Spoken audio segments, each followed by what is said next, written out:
Now,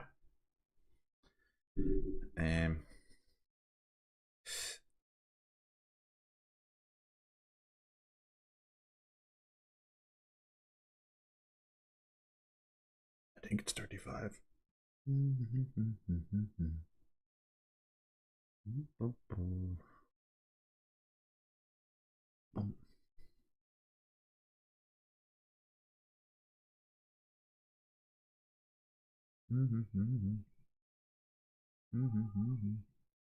Yeah. Good evening. This is completely random and unplanned. Oh, how are you, Rory? Just about to head out. Just as well. Enjoy. Have a great night. It's just me anyway. I just thought I'd pop in and say hello, but thanks very much. I wasn't expecting anyone because given the weather, I thought it was going to be beautiful. So you head off and have a great night. I'll send you a message. I hope it's a hot date and you get lucky.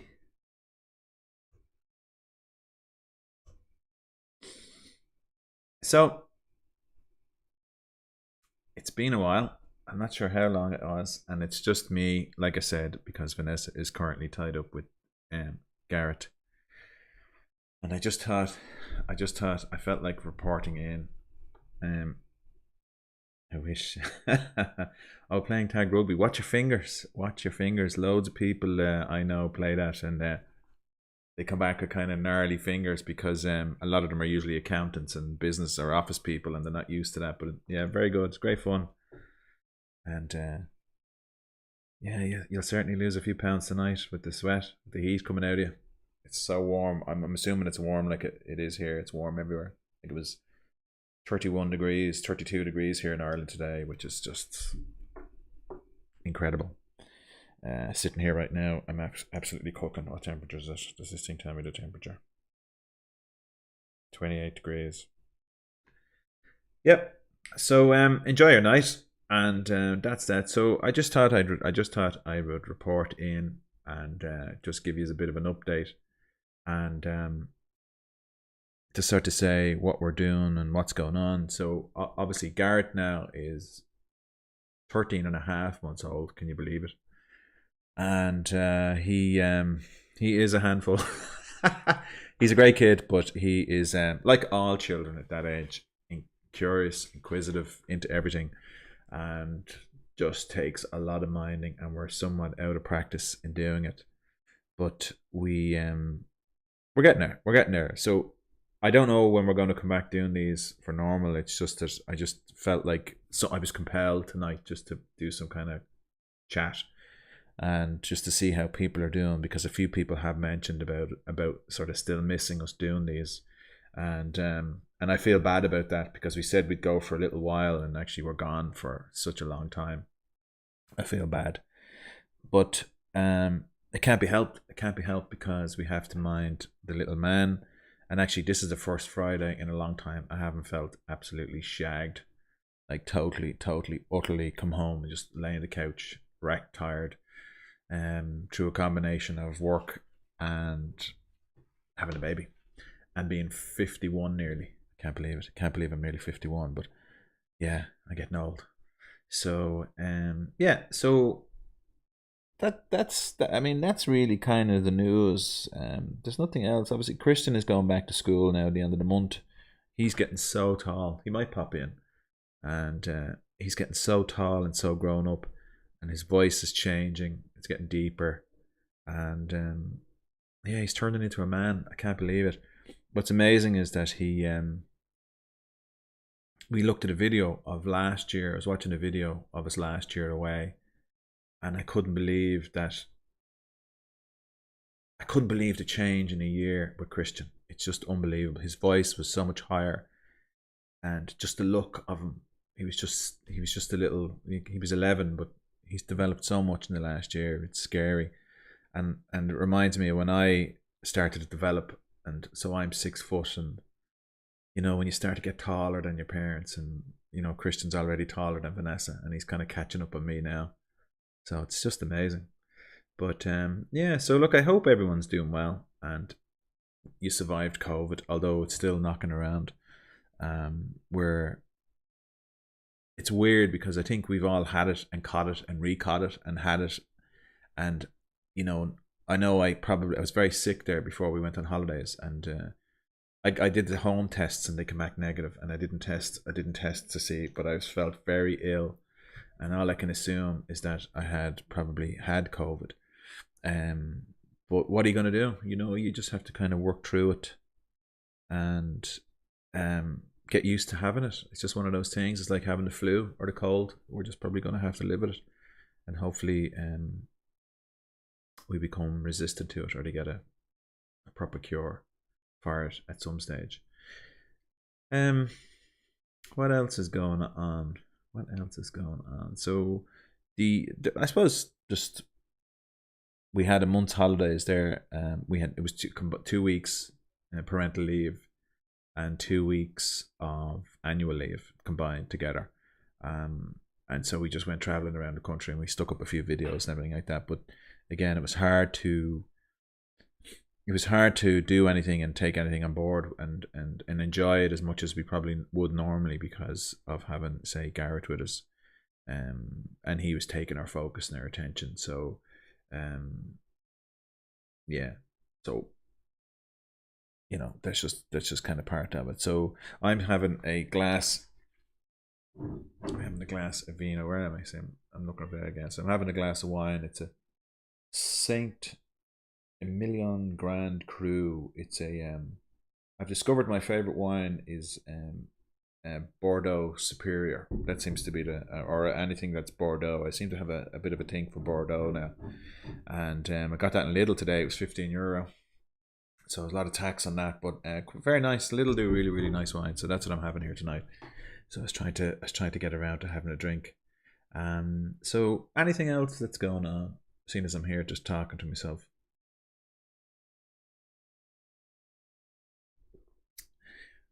The only thing I can kind of think about, I suppose, to talk about camper van related is we had more issues with the camper van, so I was kind of putting them up on the channel.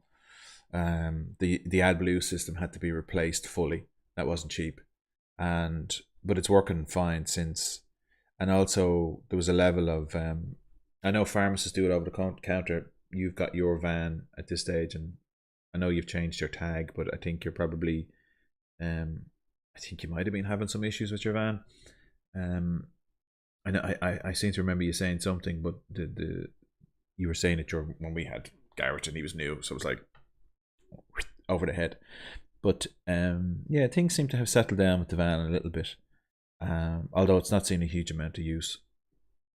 But it seems to have settled down because I topped up the AdBlue and we didn't seem to have any problems. We didn't seem to have any problems with it, so that was good. But it's always at the back of your mind that you're going to have some more problems with it, but that hasn't happened. So what else is going on?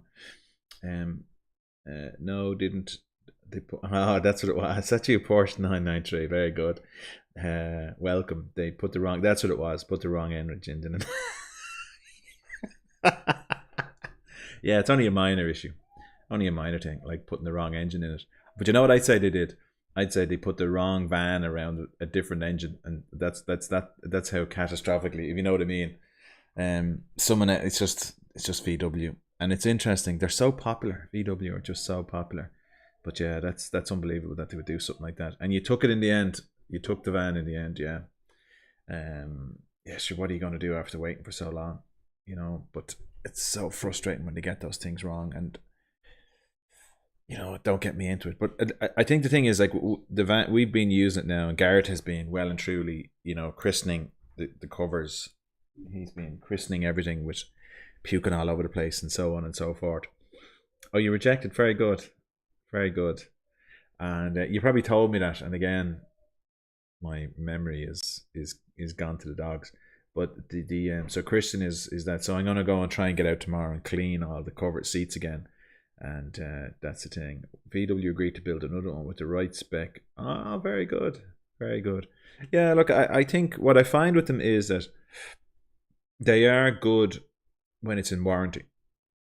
They will look after you, and they did. I mean, obviously with us, they replaced the pop top and they fixed the blinds and they did all the things. But excuse me, but again, the issue I have with it is that, you know, you just don't expect so many issues. And I know I sound like a stuck record now, but like that's the thing. You just don't expect so many issues. I don't know how, from VW, you just expect more of them. But look, I know it's a complicated thing and they're making them and so on and so forth and whatever it is. But it's put me right off. I don't think I'd ever buy another one. I was driving around the country today and I see huge amounts.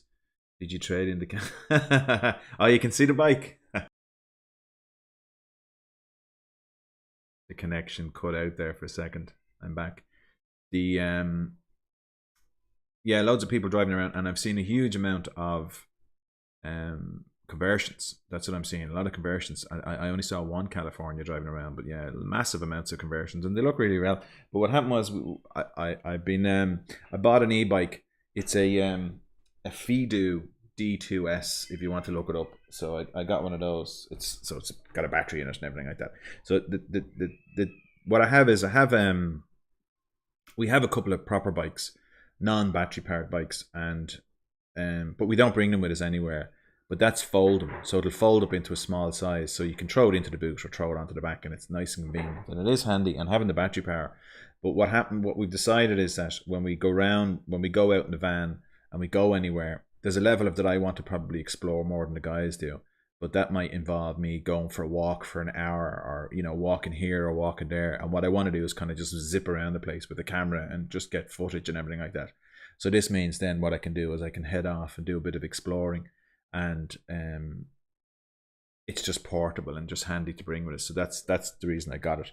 Very good. I only have it now a couple of weeks and I've barely used it because it's meant to be brought away in the van. But yeah, it's very good. It takes a bit of getting used to, because it's basically like a what do they call them? A moped. It's a bit like a moped, It's kind of, because it has a throttle and all of that. Yeah, folding. Yeah, so basically you have across the bar in the middle. The whole, basically what it'll do is it's not a full size bike, but it will fold. Best thing to do is Google Fido D2S, and you'll see, and it folds in the middle, and you can fold it down into a small size. Now it's heavy. It's 20 kilos. It's not light. And what you can do then is you can bring it with you. You can throw it into, I bought a bag for it, and you can throw it in. So I could throw it into the van. It'll fit comfortably in the van, or you can throw it up. We have a bag that sits in the back, or you can carry it like a normal bike on the bike carrier.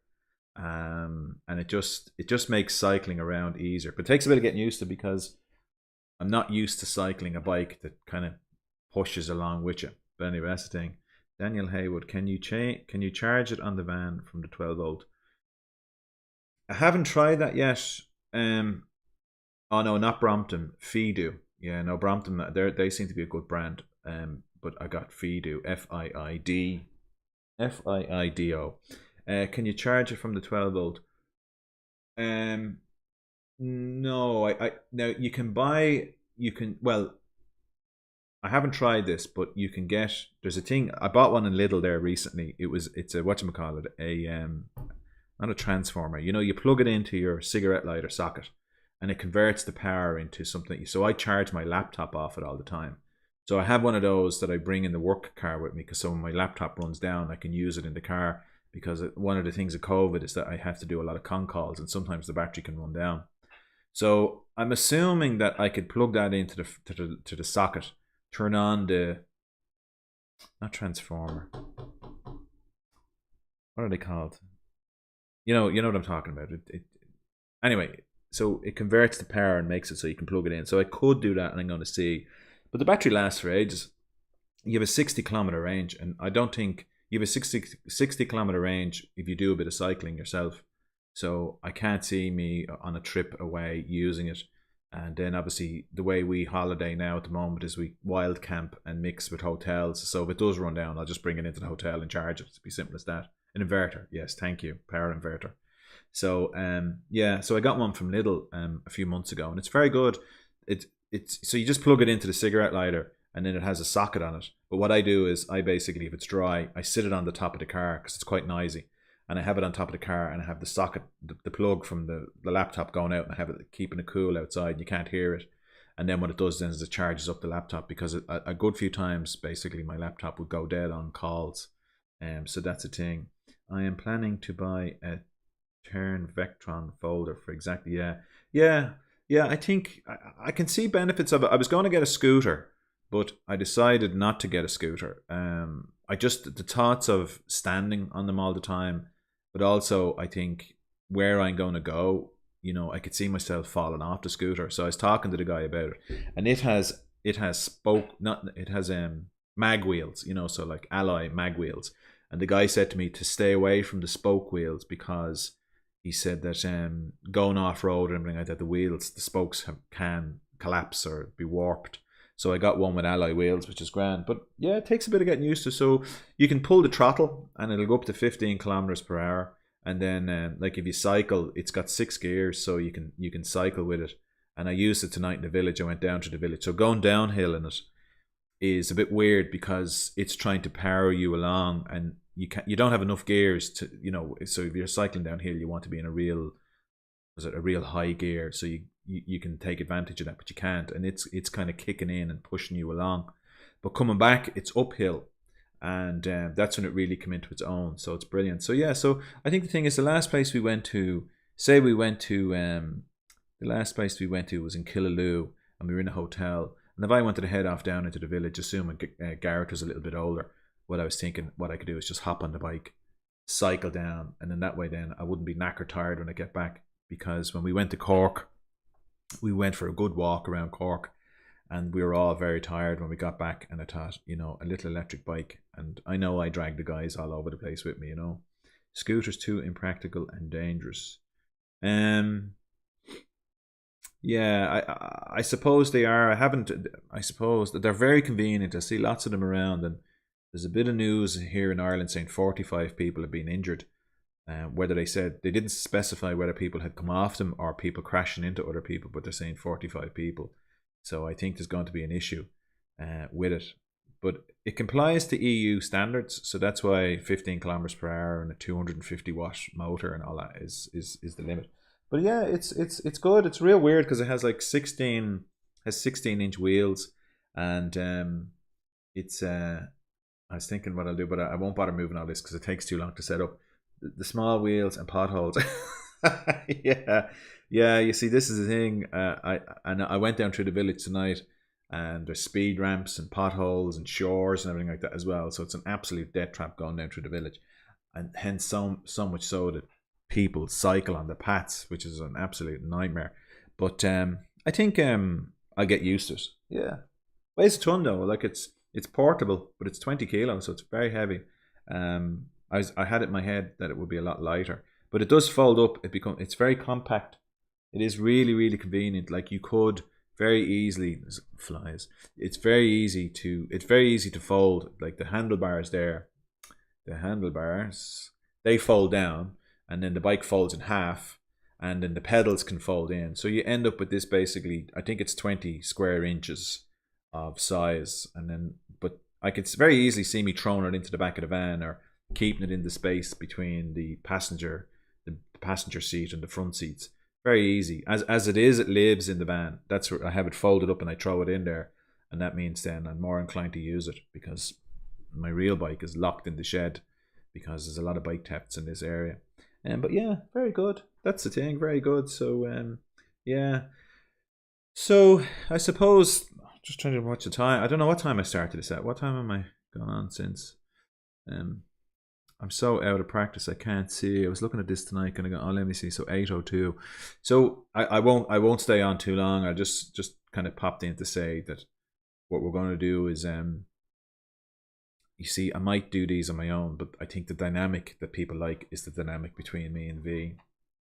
Me prattling on my own is probably just a bit dull and boring, and not controversial enough. So I think I'll try and pop in from time to time just to acknowledge that people were saying that they miss us They miss the talks, and I miss doing them. So hopefully we will get back to doing them and see. I probably think Vanessa will probably pop in as a guest from time to time, and I'll probably do them on my own. So just for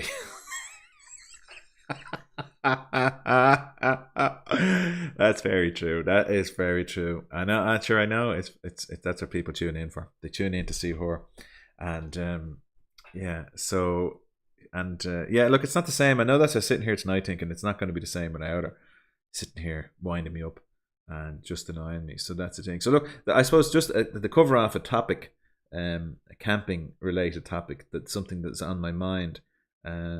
So what we really do here have this kind of wild camping, staying on holidays thing down to a fine art now. In that what we do is we like to mix it up, and that suits everybody. And I've said that several times before. The only issue was when we went away the last time, we didn't do enough wild camping because it just wasn't practical with Garrett and the heat and everything like that. But I've been watching some of Aaron's videos, and he's been obviously visiting campsites, and he's away in France at the moment. And it's a personal thing with me, and there's no reflection on Aaron or anything like that. I think what he does is very good, and obviously, I think he must have around 4,000 subscribers at this stage, and he gets lots of views. So there's a lot of interest in what he does. But just when I watch the videos, I wonder, as time goes on, and I don't stay in campsites, I start to develop a bit of a phobia to them. I just don't think I could stay on a campsite anymore, and I'm starting to actually get to the point now where I kind of question why people go to them, and I'm a bit tick like that. Of course I know why. Like, people kind of go because it's got showers and it's safe, and toilets and entertainment and all this kind of stuff. But I watch the videos and the places that he goes to, and I kind of go to myself, I just wouldn't go there. I wouldn't stay. There was one place that Aaron did there recently, and effectively I was sat and Vanessa were watching it, and it looked like, and it was a new enough site, but it looked like it was a field. Like, it was basically a field with camper vans parked in it, and they had like a shed and some facilities and stuff like that. And I thought to myself, I wouldn't stay there. I wouldn't be caught dead going to that place right now. To be fair to them, they're only new and they have to get set up, and it's a difficult enough game. And fair ball to them for doing it for the people that want it.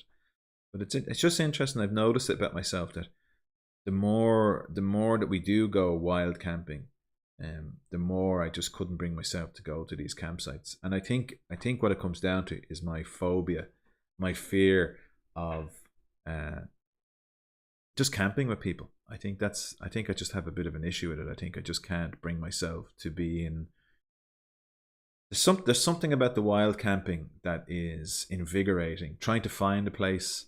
I think it's unknown. So I use that Park for Night app. Park, the number 4, and Night. I think it's NITE, but it could be NIGHT. Anyway, but it's excellent. And we found a lovely place. So what I do is I check them out where we're going. And then there might be a few places, and then what I'll do is I'll use Google Maps and zoom in and check it out. And the place we found in Lough Derg was just fantastic. And you get a few duds as well. You go to some places and people show up at night and everything like that as well. But the more we do it, and the more we camp in harbours and on beaches and all that kind of stuff, I just can't bring myself to kind of go to a campsite anymore. And probably we'll have to at some stage, probably. But I just can't see myself. Wild camping is what the Cali was designed to do. Yeah, I think so. I think and Christian, I think and Garrett. So I think yeah, that's exactly what it is. I remember we parked in this harbour down in Kerry, and only a car would fit down it, and it was beautiful because we had a view across the harbour, little small tiny harbour, just basically an inlet. In a cove, and we could look across and see the Skelligs. And some guy came down and he said to us, he said, oh my God, he said, that's fantastic. He said, I see lots of big white vans driving around trying to get up and down and everything like that. And he said, that's just ideal. And we had a good chat about it. And I think that's the thing. I think as time goes on, I couldn't see myself staying in a campsite in the Cali because of that exact reason. Whereas I suppose the point is you can see the big white vans need to go somewhere like that. But there are a lot of there's a lot of, I think it's airs. There's a lot of sites now in Ireland that are starting to pop up for people with these vans. And again, the thing that drives Vanessa mad is that when we pull in, oh, it takes us an hour to get ready, and these people just pull in, and all of a sudden then they hit a button and up goes their satellite dish and they're settled in and they pull their blinds and they're done. But we've kind of gotten used to it now. Actually, it's interesting because the place we stayed in when we stayed in Lochderg, I'd actually bought a bottle of wine, and it was the first time I'd ever actually bought myself a bottle of wine when I was in a van, believe it or not. And because normally I would drink a beer, and Vanessa might have a little small bottle of wine, but I'd no bottle opener or no corkscrew, and we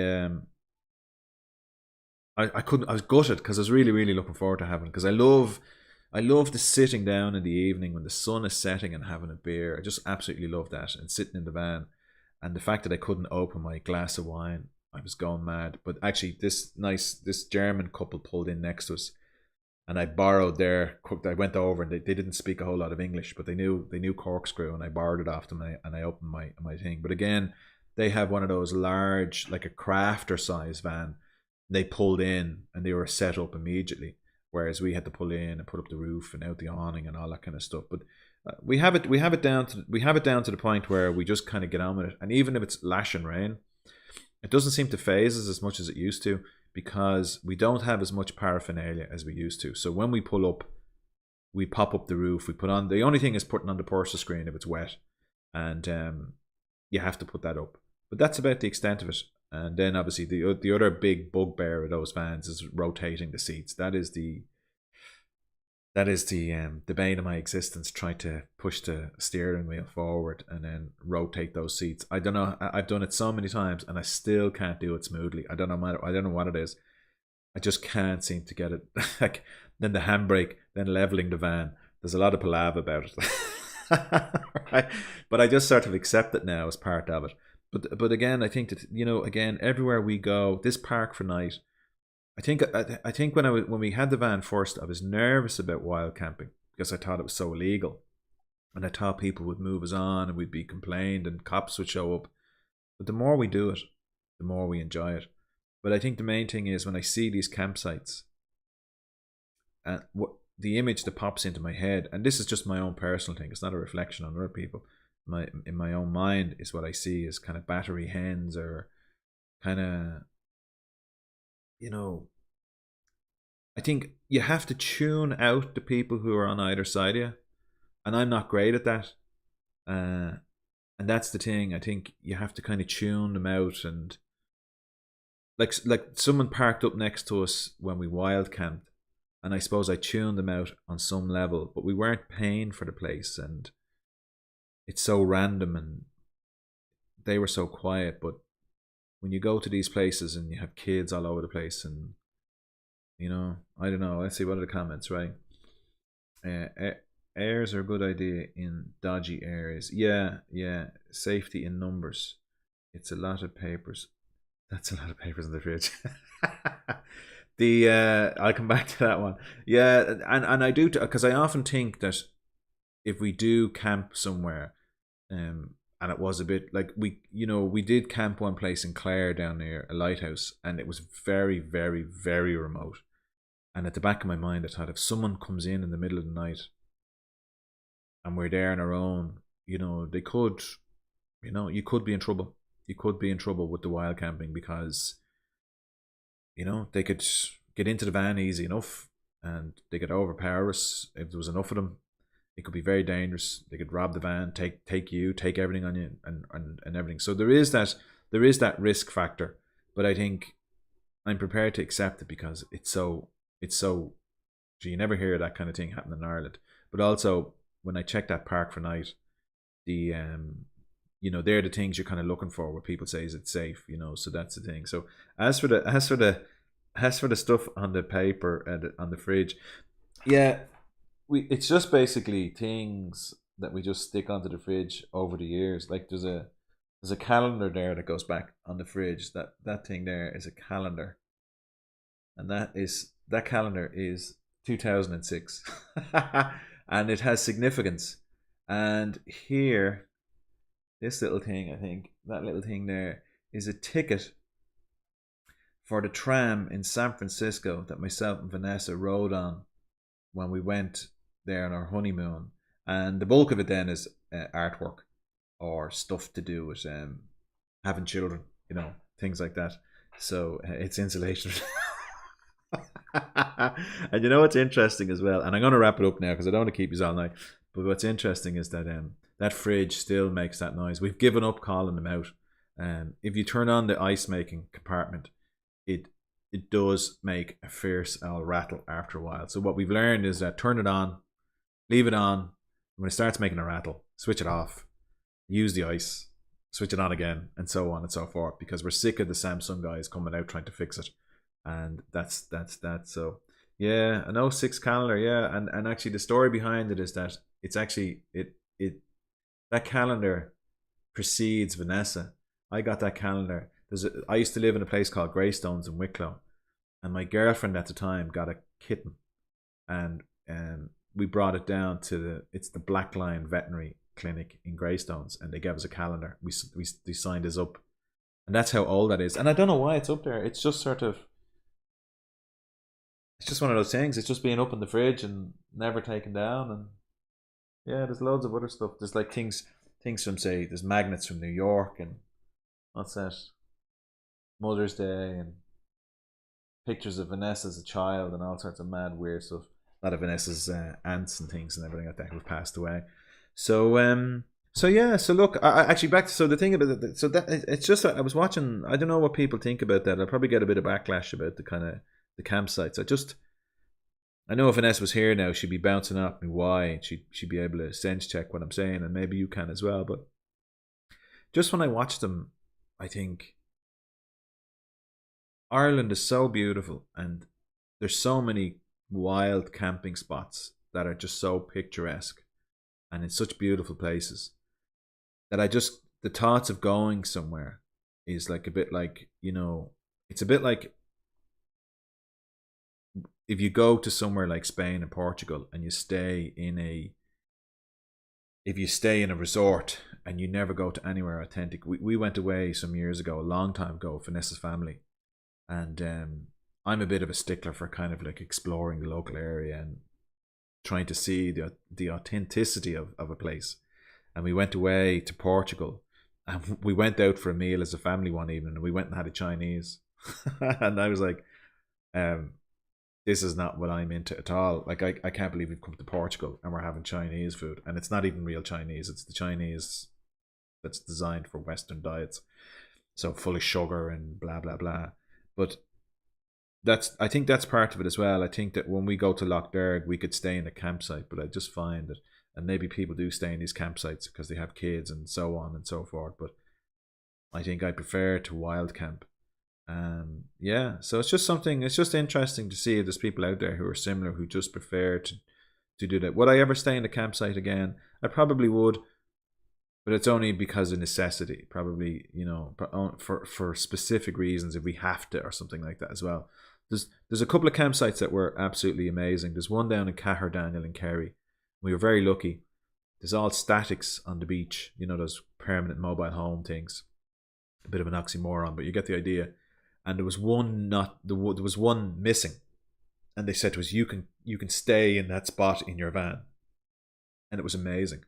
We were right on this beautiful sandy beach, and there was a pub right next to us, and it was just glorious. So that was amazing. But if we hadn't had that spot, we'd have been parked in the campsite with the rest of the other battery hens, that kind of thing. So let's have a look. So MSG, monosodium glutamate, or what does MSG stand for? I know it's some 3-letter. Gives the kids something to do.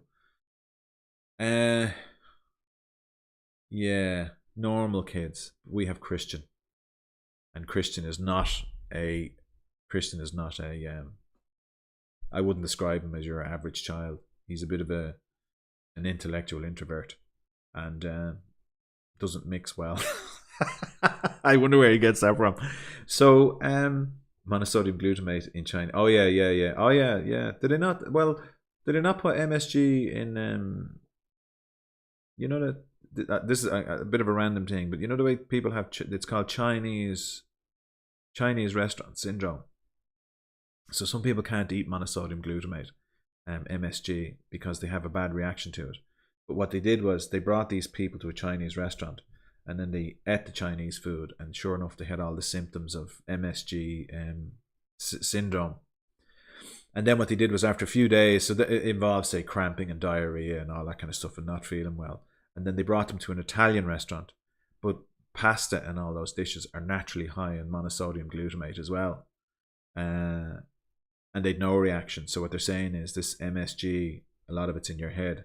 But yeah, it is. It's added for flavor. We have a thing of it there in the press. You can put in your chips and stuff like that as well. But it's nice. But anyway, so look. I think the thing is, I'll rather than prattling on all night, what I'm going to do is I'll wrap it up. So thanks a million, guys, for joining. I wasn't expecting anyone to be here, and it does make it easier when you feel like you're not talking to yourself. You know. So yeah, look, I'll try and pop in from time to time, and what I'll do is I'll try and get Vanessa to do them because I know she has a big fan base more than I do, and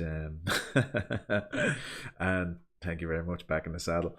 That's got me into trouble in the first place. So yeah, so hope everyone's kind of keeping well, and then what we can do is maybe have a discussion. And again, just on the campsite thing, again, it's not a way of I'm not having a go with people. It's just something I've noticed over time. I've developed, and I could probably explore it more. And if Aaron was here, he could give me his tuppence worth, and so on and so forth. It's just something that I just think is interesting, and see where things are going. So yeah, just found this. Oh yay! Just found this. Do you know what, David? I was just about to say you are her biggest fan, and I just said I wouldn't. But there you go, popped up and only come out for V. Yeah, very good. I know. She's the secret sauce and stuff like that as well. But I thought she might pop in, but I'm sure she's trying to get the baby to bed. So look, I'm rabbiting now. I'm prattling on. Podcast. Yeah, we'll have to. I'll have to. We'll have to. I don't put it up on Spotify. I'm not doing it at the moment because I have to pay to do that, and this is going to be too infrequent. So that's the thing. So look. Thank you very much for popping in. I hope everyone is keeping well, and we'll be in touch. I'll try and get Vanessa to pop in the next time. We won't be so long. And I just wanted to check in and say hi to everybody. So thanks a million, guys. I'll take care. I'll wait a second because I think there's a delay here. So I'm going to go. But I'll give it a second. Yeah, very good. Good man, David. See you soon, guys. Take care. Bye-bye. And